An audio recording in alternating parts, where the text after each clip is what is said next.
मुख्यमंत्री म्हणले की आपण दोघंच जायच्या ऐवजी त्यांनी ट्विट पण केलं अशी मला माहिती आहे की आपण सगळ्या मंत्रिमंडळाला घेऊन वेगळा दिवस निवडूया, कारण 22 तारखेला प्रचंड गर्दी तिथं राहणार. सरकार बदललं की धोरणं बदलतात, त्याच्यात येतं हे होणार नाही. मी त्यावेळेस सगळ्यांना सांगत होतो की बाबांनो 2 लाखापर्यंत कर्ज वरचं भरा आणि देतो रे बाबा. तुम्ही काय करता, असलंच काहीतरी विचारता मग काहीतरी एखादा शब्द निघाला की बसलीच.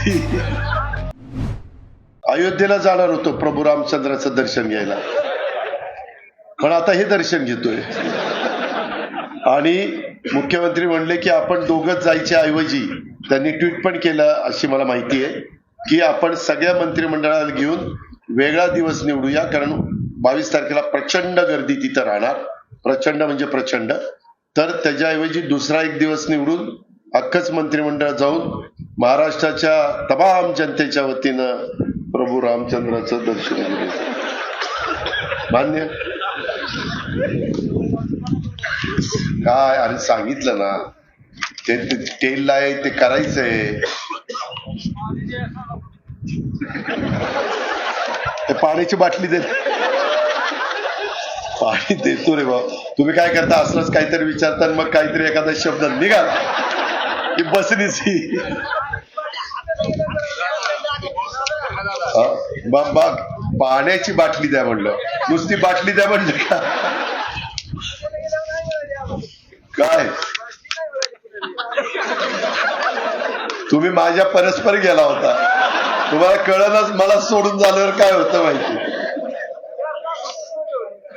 हे अतुल खैरे हे 2 लाखाच्या वरचं होत नाही बरं का. ते काय झालं, हे पाठीमागे उद्धव ठाकरे साहेबांच्या सरकारमध्ये केलं होतं, तेव्हा मीच तिथं होतो. नियमित परतफेड करणाऱ्यांना 50,000 दिले. 2 लाखापर्यंत जे होते ते सगळे त्याच्यामध्ये उरकले. सरकार बदललं की धोरणं बदलतात, त्याच्यात येतं हे होणार नाही. मी त्यावेळेस सगळ्यांना सांगत होतो की बाबांनो 2 लाखापर्यंत कर्ज वरचं भरा आणि 2 लाखाचा ऍडव्हान्टेज घ्या, परंतु त्यावेळेस घेतला नाही. काहींना वाटलं की पुढं कधीतरी 2 लाखाच्या पुढचं पण येईल. हे एक राहिलं, सॉरी. महाराष्ट्र जीवन प्राधिकरणामध्ये आपण सुप्याचं 57 कोटी 98 लाखाचं काम सुपा, दणवाडी, पानसरेवाडी, काळकरेवाडी, चांदुरेवाडी, खंडोकरेवाडी, बोडवेवाडी, कोथळवाडी, बाबुर्डी, नारोळी, वडाणे, आंबी खुर्द, शेरेवाडीचं त्या ठिकाणी करतोय.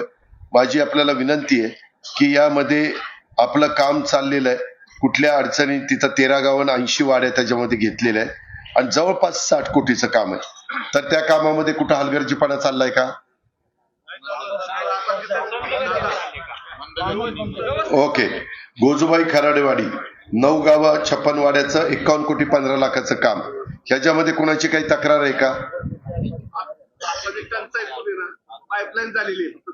अरे हनुमंता, ह्याच्यात काही तक्रार आहे का?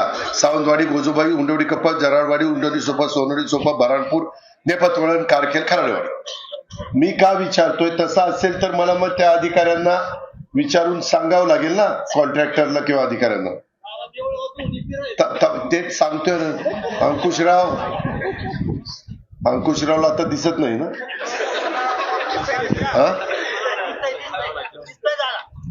काहीतरी होतं ना.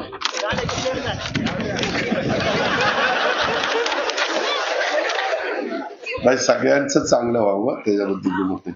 देऊळगाव रस्त्याचा 8 अंकुशराव काय म्हणत होता, ती 65 कोटीची योजना आहे, काय तिथं अडचण आहे? कशात? अरे बाबा तुझी स्वतंत्र योजना आहे 65 कोटीची. जळगाव कपत, जळगाव सुप, नीट आहे. देऊळगाव, रसाळ, काराटी, माळवाडी, लोणी, करावागस, अंजनगाव, कोळोली ही 8 गावांना 68 वाड्या, ही 65 कोटीची आहे. तू माझी प्यारी प्यारी.